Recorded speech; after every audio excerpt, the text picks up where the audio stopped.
Welcome to the Becoming Body Smart podcast, where we unlock the secrets of sustainable health and fitness and help you master your health habits. If you're tired of quick fixes, generic blueprints, and chasing short-term results, you're in the right place. It's time to become Body Smart. One of the things that really helps us live longer and better in life is the quality of the connections that we have with other people. There is pretty good evidence that actually having like a tight network of friends and family and things can help you live longer, and I would argue really does help increase the quality of our lives as well by having those meaningful connections. And so that's something that if we can build those deeper connections and have meaningful relationships in our lives, it really can benefit our health in so many ways. And so we wanted to talk about that this morning. And I really do think that it helps in so many aspects of our life. It helps when we have deep and meaningful connections. I think it can help us manage stress better. I think it can help us sleep better even. I think it can help us make better health choices with our activity, with our eating, all those things. So it really can have an impact in all of our 5 patterns, right? Obviously, our gratitude and happiness, our mental health, all of those areas can be positively affected by deep and meaningful relationships. And they can also be affected by when those relationships maybe are a little bit rocky.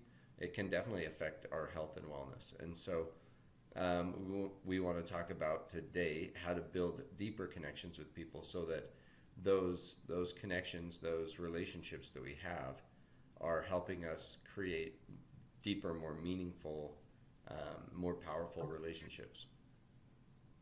So that being said, one of the best ways that we can help foster quality relationships is in seeing and understanding others, and making them feel seen. And so we want to dive into some of the steps of how to do that, kind of these layers of seeing somebody and helping them to feel seen and understood. So Mark, tell us a little background of kind of where this comes from and dive in. Yeah. So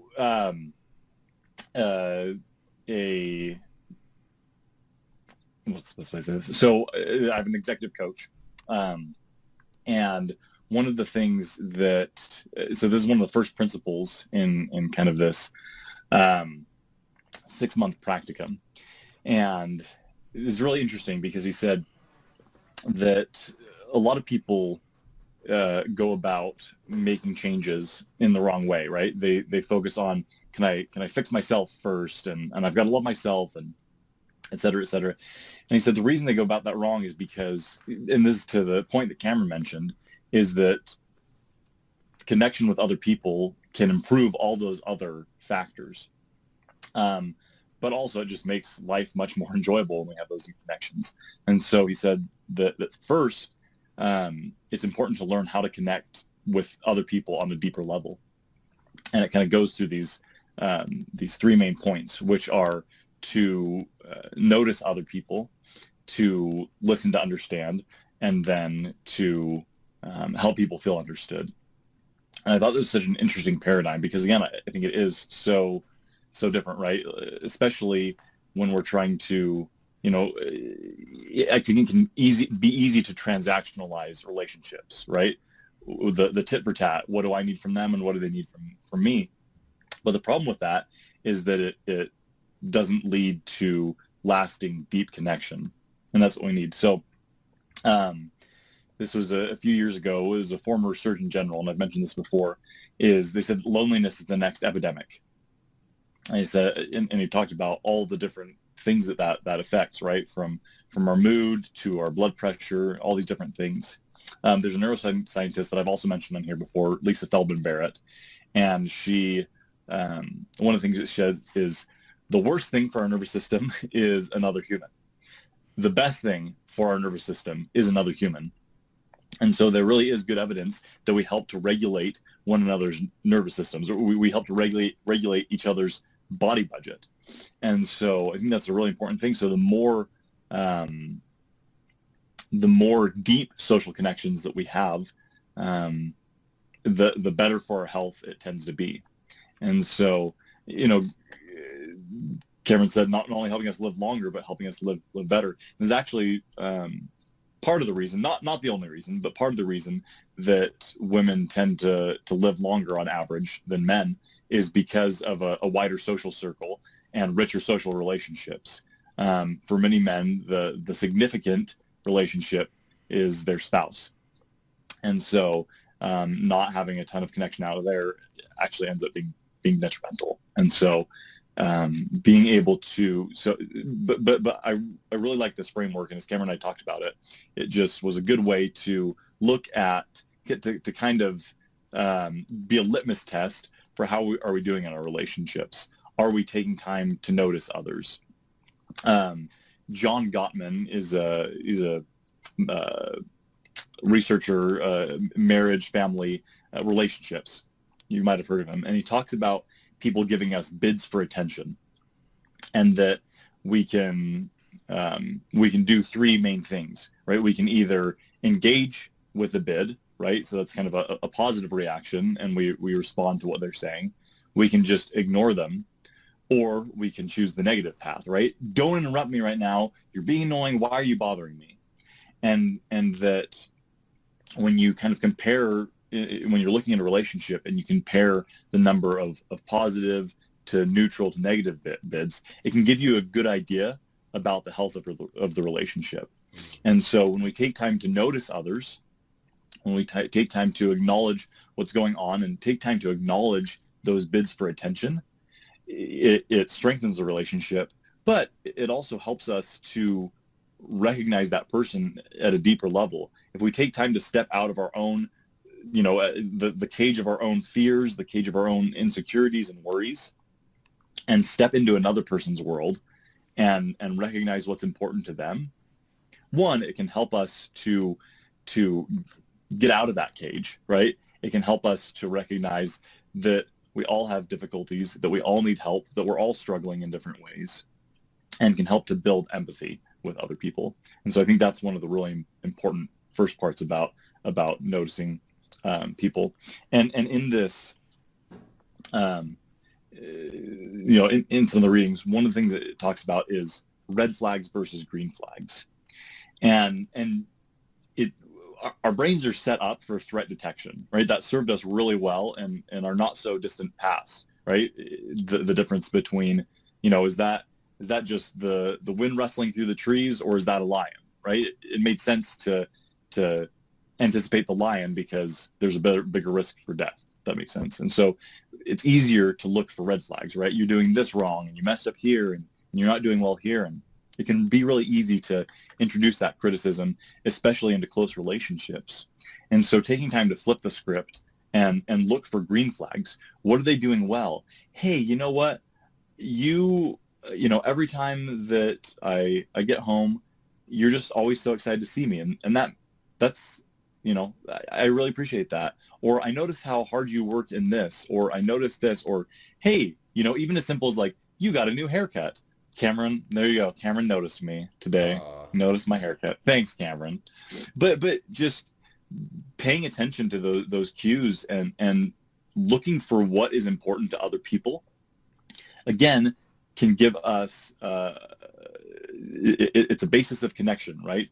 Some common ground that we can recognize and use that to go deeper, right? To build that deeper connection.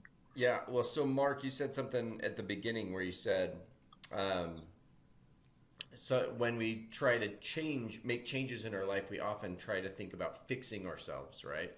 And how that often leads down more of a selfish path, right? Or a self-centered path, which isn't necessarily always bad, but it's still me focused instead of outwardly focused. And then you hear a lot of people say, oh, you just have to serve others and forget yourself. and that can kind of be a toxic thing too, because it's like, well, I don't have the energy to give to anybody else, right? And I think that feels so daunting and overwhelming to a lot of people, of like, what do I have to give to others, you know?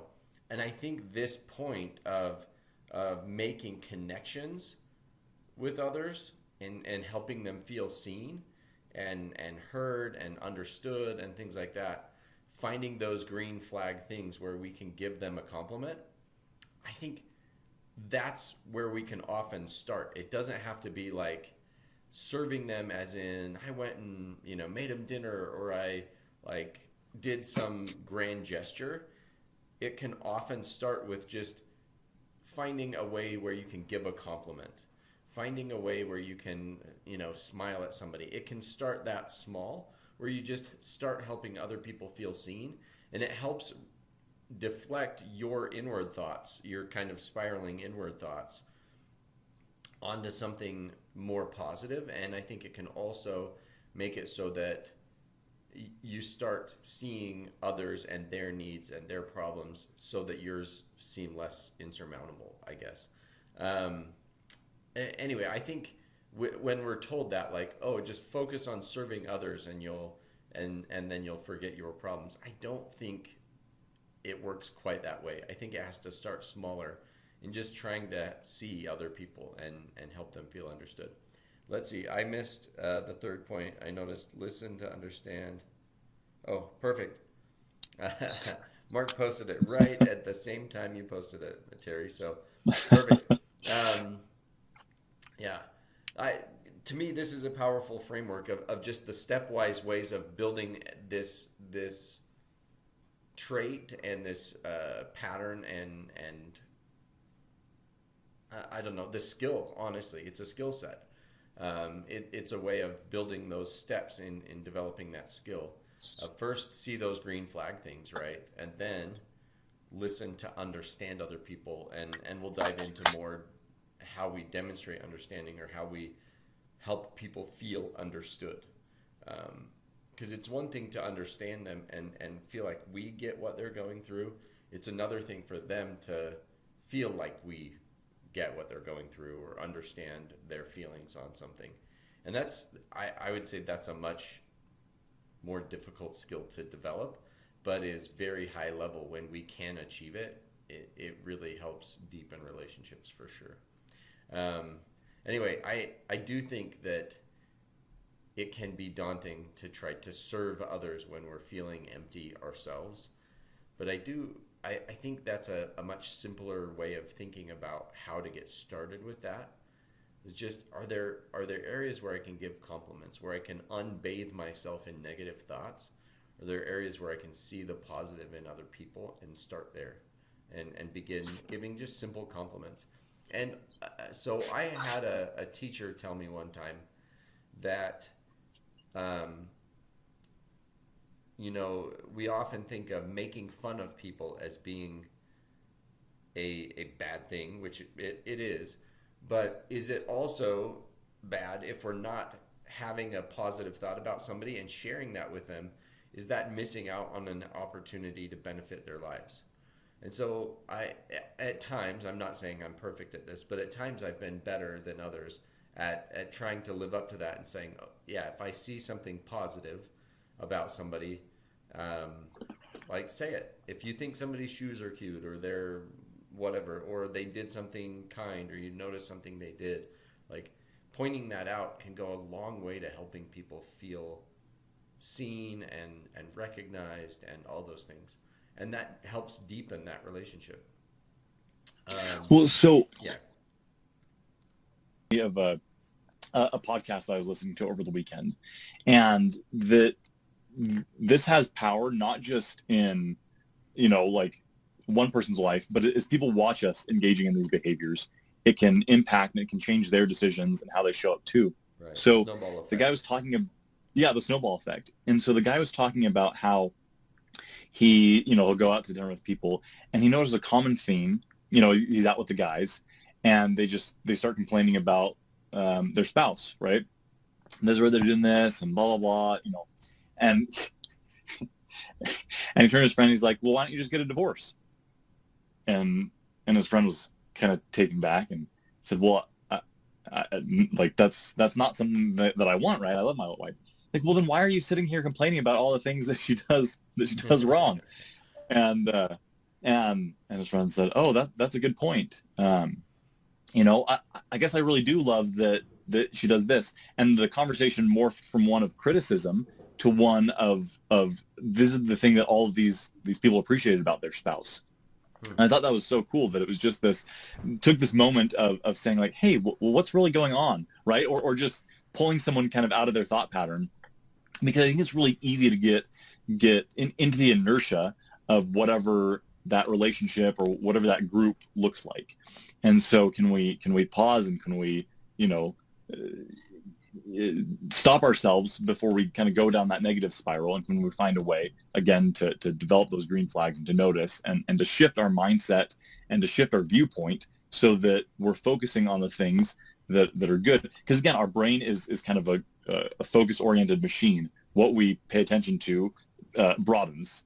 Mm-hmm. And so if we're paying attention to the bad, it's likely to broaden. If we're paying attention to the good, it's likely to broaden. And so that was just such an interesting example. I was like, oh, how many times, because it's so easy. Oh man, this person did this thing. Oh, or I hate when people do this. And can we just take a step back and be like, oh, well, what would it look like to go positive? Mm-hmm. Yeah, I agreed. I love that example of kind of a bunch of friends getting together to talk. It's so easy to start bad-mouthing people and start, I don't know, talking about the negative. And I think that is so destructive to relationships, even if it's you and a friend bad-mouthing another friend or someone you know. Because what that does, aside from the negativity and things like that, what that does is it makes that person you're talking with think in the back of their mind, well, if this is what they're saying about them, what do they say about me when I'm not here? Right? I think whenever we are critical of other people, it does breed that thought in the back of people's mind, whether it's consciously or subconsciously. We definitely think, well, are they bagging on me behind my back? If they're always this negative about people, and even people that they care about or in their circle, if they're always this negative about people, what are the negative things they're saying about me? And I remember feeling that and thinking that about certain people. And so I think you lose trust there when you do that, right? When you are always talking negatively and bad-mouthing people. And so I think it undeepens, if you will, the connection that you have with that person that you're bagging on other people with, right? Versus, so I guess a way to flip that script, if you are kind of in a negative conversation, kind of like that example Mark gave, is find a way to compliment that person we're all bagging on, right? They do some funny things, but one of the things that I really appreciate about them, and if you can start flipping that script and flipping just the feel and atmosphere of that conversation, it can go a long way in helping people be like more trusting of you and more understanding of you and more understanding of that person. You never know the positive benefits that could come out of flipping that conversation. I think it would give more people more confidence in you, to confide in you, and to build a deeper relationship if they felt like you had their back, even when they're not there, versus wondering whether or not you're bad-mouthing them when they're not there, right? And so that allows people to open up to you more and share more with you so that you can hear and understand them. Often that's one of the barriers to understanding people is we keep conversations or even our thoughts and feelings at such a surface level because we are afraid of being, rejected or whatever, versus somebody that has demonstrated over and over again that they hear you, see you, and understand you. You're more willing to open up so that you can be understood even better and at a deeper level. And so, you know, being careful to stay positive, to stay on the green flag items, can really be a huge factor in connecting more deeply with other people. And I fall into that trap.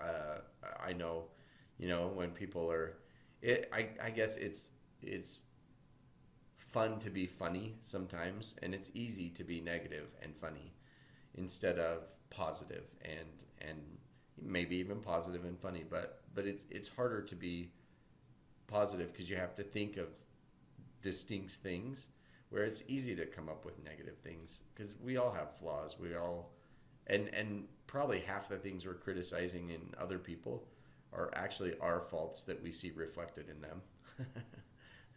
And so anyway, that flipping that script by focusing on the positive can be powerful. Well, so I want to go back to something you said with, you know, the people that have felt us, or who've helped us feel the most understood, right? And what's unique about them? What's different to that? And how can that help us to listen, to understand other people? You know, like you said, it's easy, you know, when we're just having surface level, or when we feel like someone doesn't care, to kind of clam up and we don't want to talk. And what's different about those people? And I think one of them is that they're able to check their biases. They're able to check their ego at the door and kind of let down their resistance to help you feel safe to let down yours. So if we've talked about this before, if you ever read 7 Habits of Highly Effective People, I'm going to read a little section out of it, because I think the metaphor it uses describes this process so well. So he says that empathetic listening is a tremendous deposit in an emotional bank account. It gives a person psychological air. So that if all the air were suddenly sucked out of the room you're in right now, what would happen to your interest in this book? You wouldn't care about the book. You wouldn't care about anything except getting air. Survival would be your only motivation. But now that you have air, it doesn't motivate you. This is one of the greatest insights in the field of human motivation. Satisfied needs do not motivate. And so when you listen with empathy to another person, you give that person psychological air. And after that vital need is met, you can focus on influencing or problem solving. And so, and that's just it, right? We don't feel safe. We don't feel like there's psychological air to breathe. And so we get defensive. We kind of that fight or flight response, versus when there's plenty of air, we don't focus on that need. We can just, you know, we feel understood by that person. We feel loved by that person. We feel valued by that person. And so can we do the same thing? Can we let go of some of our biases, some of our own needs, to be able to step into their world and listen? And instead of listening to respond, which can be really difficult, right? That's an area of mine that needs work. And can we listen to just understand and to figure out what's actually going on in their lives and what they're feeling and what they're thinking? You know, I know in the past that some of my own, you know, listening to respond is, again, I'm thinking about, oh, well, you know, I want them to think that I'm a cool person and that I'm neat and that I'm smart, and right. And then it's all about me, versus when I can just let it down and be like, you know what do they need? What good do they need in their life right now in this moment? And that helps me to just let down some of my own barriers and some of my own fears and to really actually listen. And when we can do that, then we demonstrate that we're willing to spend enough time to find out what really matters. Because when we're listening just to respond, you know, and as soon as that person finishes, we step in with whatever our fix is or whatever our thought is, instead of just really exploring that and making sure that we listened well enough to actually figure out what's going on. I think it's so easy to not do that, and then we miss out on what that person actually needs in the moment, and we close off the opportunity for them to feel loved, valued, respected, like they matter. Yeah. Well, and I think that goes into that third point of demonstrate understanding, or helping people feel understood. That really is the highest level of making this connection, right? In diving in a way that helps people feel as though you've heard them, that they're seen. That is so incredibly powerful when you can accomplish that, because people then feel like they're not, I don't know, they're not as stuck, or they're not as trapped in their own little world without any help, without any lifeline. When you can demonstrate that you heard them, by just repeating back to them what they said, or how they're hurting, or things like that. It can be that simple, but not, it's hard because we try to say, oh, I understand you because I've been through something like this, or things like that. That often diminishes that instead of just saying, like, I can't imagine what you're going through. I can't, that would be tough, and I can see why that would be hard for you, and helping them to feel like what they're going through is tough. At the same time, like, being able to be there for them in that way by listening, I think that helps build them up to share more, and be able to trust you more with that.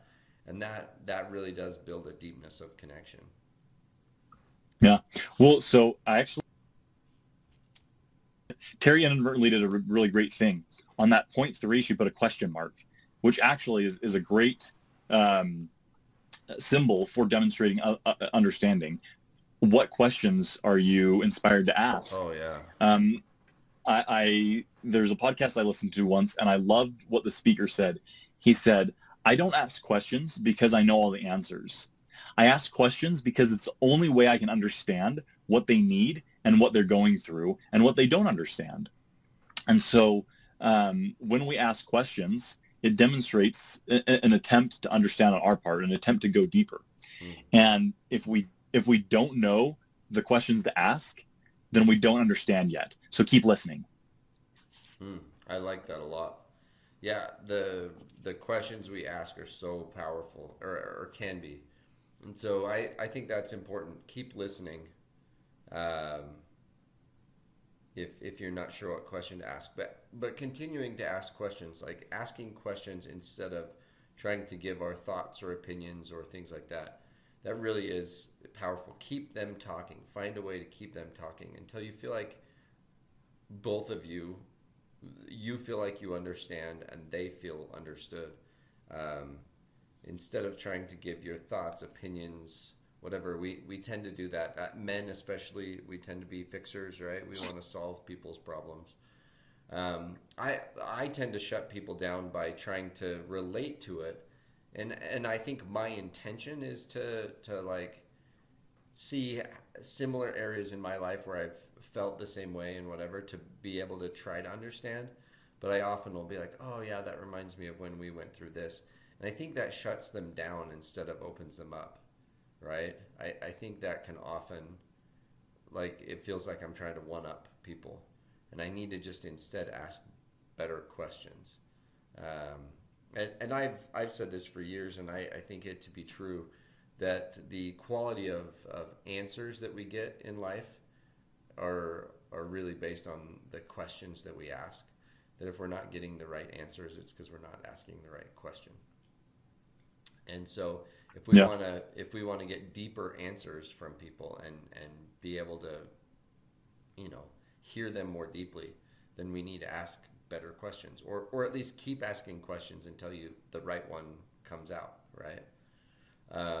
Well, and yeah, like, it's okay to demonstrate uncertainty, right? Like, hey, what am I not understanding? I feel like I'm trying to get you here. This is kind of how I'm hearing what you're saying. What am I missing on? What do I not get? What am I not seeing? And so just demonstrating that desire that, hey, I really do want to be here for you and to be a safe space for you. And I recognize that I have blind spots. I recognize there's things that I'm missing.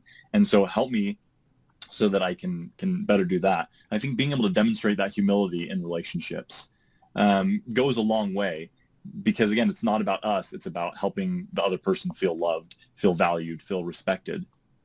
And when people do that, like when we do that for other people, it changes everything. You know, I can think of several examples of people who've done that for me, and it can, you know, at times it's helped me to break me out of just being absorbed in the weight of my own difficulties and my fears and my problems, right? When people can step into my world and do that. And there's been times that I've been able to step into other people's life and do the same. And it just makes such a difference in our relationship. And this is not to toot my own horn, but it was just a really cool experience for me to demonstrate the power of asking questions. I called a friend just to ask, you know, how things were going, to check up. And I just asked him a bunch of questions, and he actually taught me a bunch of stuff, right? And, oh, this is what I've been learning here, and, oh, this is what I think about this. And I actually was at the end of the conversation, I was like, oh man, like, I love this, you know, or, oh, this was a great analogy, or, oh, what a great way to think about this, right? I felt very fed, if you will, by the conversation. And at the end, he said, you know, Mark, we got to start recording our conversations, because you asked me really good questions, and like these are things that I've been thinking, but talking to you about them helps me to kind of solidify them and figure out what am I actually thinking. And that was really cool for me, because there's other relationships that I'm not great at asking questions in, right? That is probably not something that the person would say about me. But it was just cool that like we both left the conversation feeling fed, feeling valued, having a deeper relationship afterwards. And so I think that's a really cool thing, is when we learn to ask those meaningful questions, is that it's mutually beneficial, right? It doesn't just help them to feel understood and loved, but it helps to deepen our connection together and create a relationship of value in both our lives.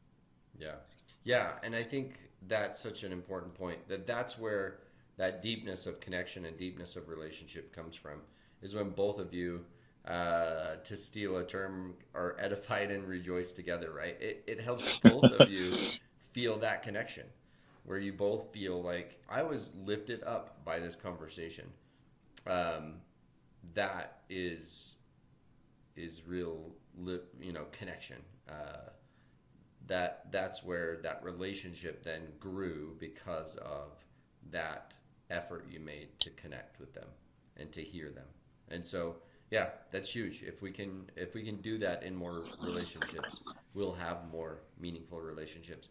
And when you're the one feeling down, that other person is going to be more willing, ready, and able to really listen to you and reciprocate that. So, yeah, we're out of time, but this is a great topic, and those relationships just are so powerful in helping us live better, live longer, and just feel more connected to those that we love and care about, so that we have that network that we can rally with and upon. And those really do build those positive hormones, those positive thoughts, feelings, and emotions that keep us living more centered, living well, keep our blood pressure down, all those types of things, so that we can live a healthier, happier life. And so let's get out there and start trying to find those green flag things where we can start building that positivity and helping people trust us, so that we can get into those deeper conversations. That's step one, and let's try to focus on that for the next little bit. All right, thanks so much for joining, and we look forward to catching you on the call tomorrow night. We'll see you.